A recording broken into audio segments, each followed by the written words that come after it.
Welcome back to Capralite. Today we're going to show you a short version of how to take the pump apart. I was already working on one, so we decided to leave it taken apart somewhat so we can show you a short version of how to do it. There is another video out there by Gast, the manufacturer of these pumps, that show you in detail how to do all of this. So what we've done already, this is one that came in for repair. We have taken off all of the piping and all of these other little parts that we have on the machine, the regulator, the pulsator, the gauge, all of that. We've taken all of that off to save taking it off the actual base itself. You can do it that way and come from this end, or you can take the actual pump off the base by taking off the four nuts that are on the bottom of the pump. So that's the two ways to do it. We chose to do it this way today just out of simplicity.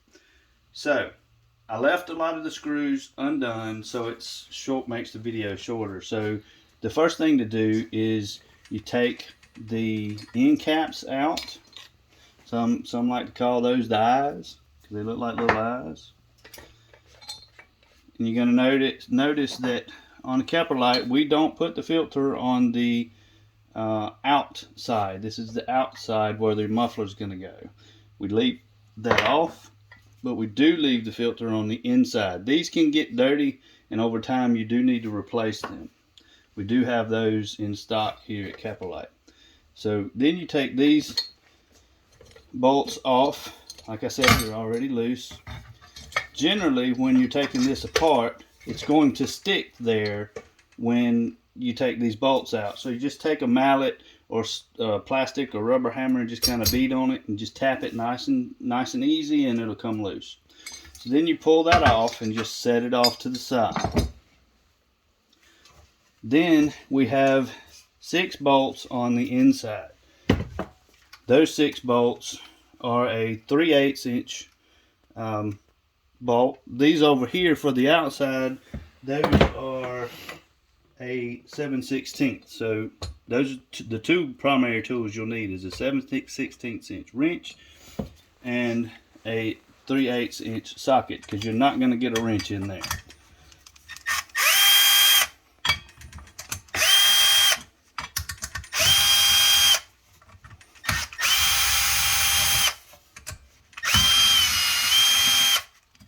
Look, I didn't go all the way on these.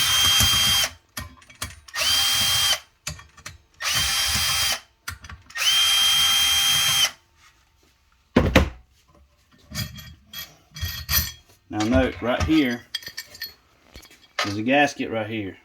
When you take this apart, if this is in any way damaged, it needs to be replaced. Those come in a kit, and I'll tell you about that in a minute. So we're just going to put that off to the side. Now, this is the inside. Quite frequently, what happens when these things get locked up is these vanes. These are your vanes, they break.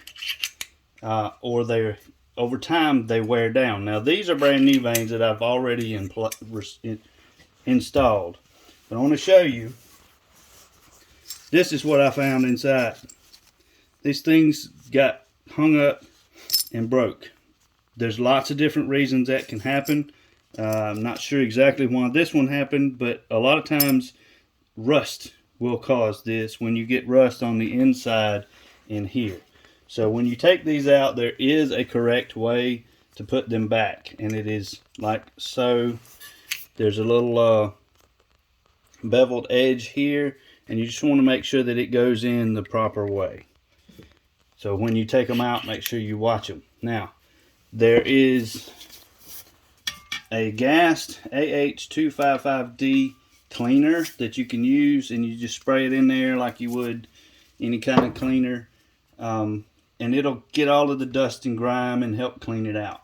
Now I'm going to do something here that you should not do with the vanes in it, but I'm going to kind of bump it, and I want to show you the reason that I did that. Come from a little bit of an angle so they can see this.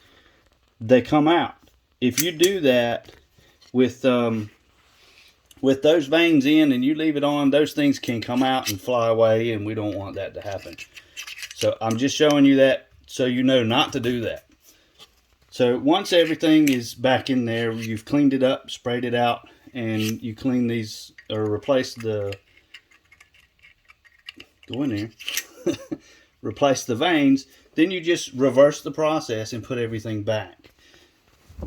When it comes to the bolts, the only big thing that you want to do is make sure you do not over tighten these bolts or these bolts. They, I believe it's 105 inch-pounds that they should actually be tightened to. So you got to make sure that if you have a torque wrench, that you set it to 105 inch-pounds. Now, if you don't have one, just don't over tighten it. Just use it nice and tight and snug, but not super tight. That's really it for how you take that apart. So let's move over here real quick. Just to show you some of the things that you'll need is you're going to need a 7/16 inch socket, a 3/8 inch socket. That makes it a lot easier, especially if you've got a drill that you can take them off with. Just be careful when you go back with them not to make it too tight. Now, I do have the pliers out to show you when you take these end caps off. The easiest way to do this is to grab them here with a pair of pliers and turn left. Try to turn them as in twisting and not bending them so this part doesn't break off inside of the machine. So, with that said, why is this here? Well, there's one thing that's always very difficult to get off when you're doing this, and it's the regulator. We use a 1 5/16 inch socket, but not everybody has this big giant thing. So you can use a pair of very large pliers. These are channel locks, or not necessarily that name brand, but they're channel lock pliers, and that'll do the trick. All that being said, all of these parts and pieces that you need to do regular maintenance that you should really do about every 2 to 3 years, depending on use. Some people can push that and get more out of it depending on use. But we really recommend every 2 or 3 years to replace a maintenance kit on your pump. All those parts and pieces that you need are in this kit that we sell on our website. It's a K478. It's got the gasket in there. It's got 4 brand new vanes. It's got the end caps, because quite frequently these break when they come off. So have the kit ready when you get ready to take it apart. So go ahead and have it in stock with you. So that's just a little quick short video that I took the opportunity to try to create one for you guys so you could see how this is actually done. I'll post in the comments on the YouTube video a video to the Gast maintenance video for this very same thing. So if you want to see it in more detail than what I show you, you're welcome to go look at that. Thank you for watching, and don't forget to hit that subscribe button and visit us at Capralite.com.